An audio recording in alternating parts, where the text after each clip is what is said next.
Bonjour à tous, aujourd'hui je vais vous parler du récepteur super réaction ou réaction. Donc c'est un truc hyper simple qui est composé juste là d'un BC548 ou de Zen2222. C'est un circuit oscillant qui est à la limite donc de l'oscillation tel qu'on peut le voir sur l'oscilloscope. Donc là je l'ai mis en réaction. Donc si je tourne le potentiomètre de gain, on tombe après dans la détection de la fréquence concernée. Ici notre oscillateur fonctionne donc à la fréquence de 203 kHz qui est la fréquence de RMC. Là je suis sur RMC. Donc voilà le principe de fonctionnement du récepteur à réaction. Donc il se compose ici d'un circuit accordé qui va rentrer en résonance ici en réaction avec le transistor par la jonction base émetteur. Donc au travers de la kappa qui revient de la masse. Donc mon circuit est un cadre à air que j'avais fabriqué auparavant pour mon émetteur grandes ondes. Voilà donc le principe. Il est accordé par un CV qui est ici. La liaison donc se fait au travers du câble ici, vient sur la plaque breadboard dont on voit ici le principe de fonctionnement. Il y a juste donc le transistor, c'est tout. Le circuit intégré qui est à côté est un NE555, ne rentre pas du tout en ligne de compte pour ce projet ici.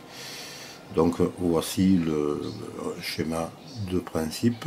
Je vais vous faire écouter donc le fonctionnement. Ici on est en réaction donc en approchage sur la petite enceinte.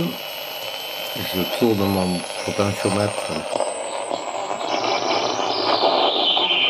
Voilà, le sifflement de l'approchage.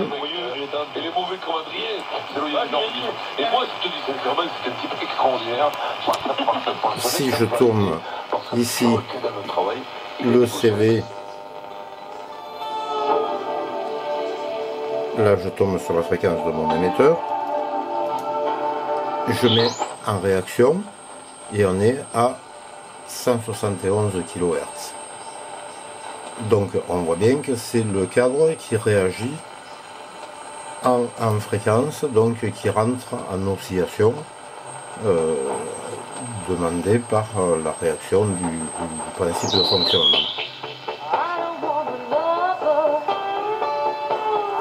Voilà, donc ici on collecte un signal propre, on va le regarder à la fréquence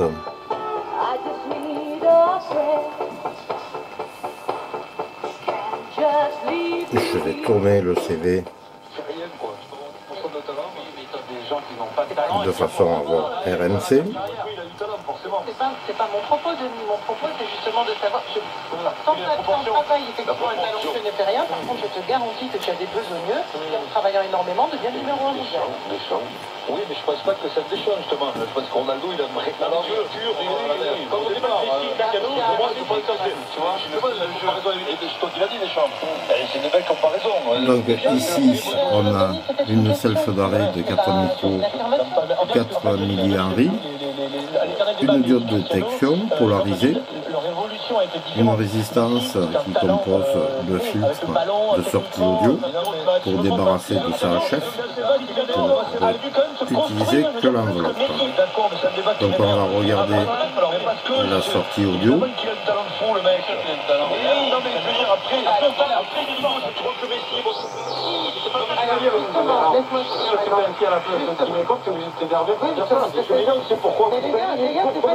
Je fais une semaine, il n'y a que des brailleurs, il y a que des commentaires en gueulant quand même. Tranquillement, Denis, tranquillement. Je t'écoute, je t'assure, je t'écoute. Mais non, mais j'ai compris ce que tu voulais dire. Mais en même temps, il faut croire qu'il y a une seule chose, c'est au travail, avant même le talent. C'est Là, je suis à la limite de la réaction. Je m'interrogeais pour savoir... Voilà, le signal est débarrassé. Si j'amène le trou à la réaction, voilà le signal débarrassé de sa réaction. Après, on va passer sur la...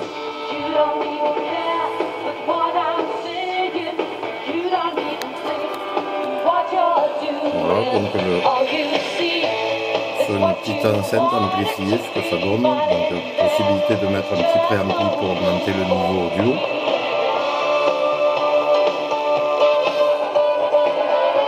Le schéma.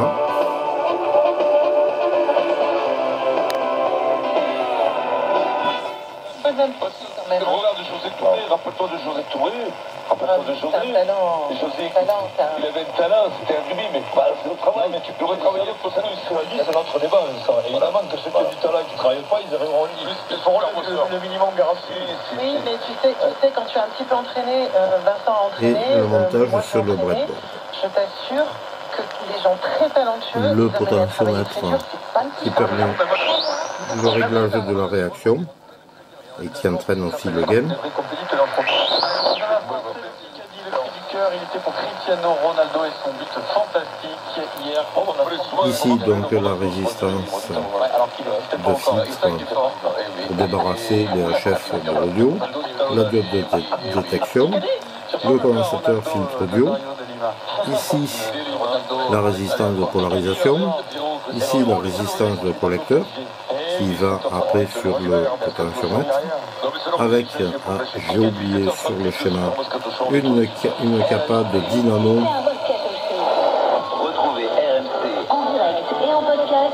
sur le pied du potentiomètre. Vincent, il y a des journées comme ça où il y a des bonnes nouvelles. Donc, nous embrassons de façon très chaleureuse un gros toutou à la famille Ziolkowski.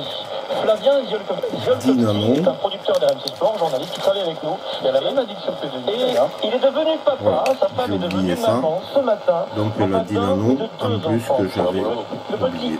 La petite Ambre et le petit Gabin sont nés hier. Cette petite erreur, mais voilà donc le principe complet de fonctionnement du truc. Ici donc ça c'est la capa d'émetteur qui sert aussi pour la réaction. Ici la capa de liaison qui va vers le cadre R.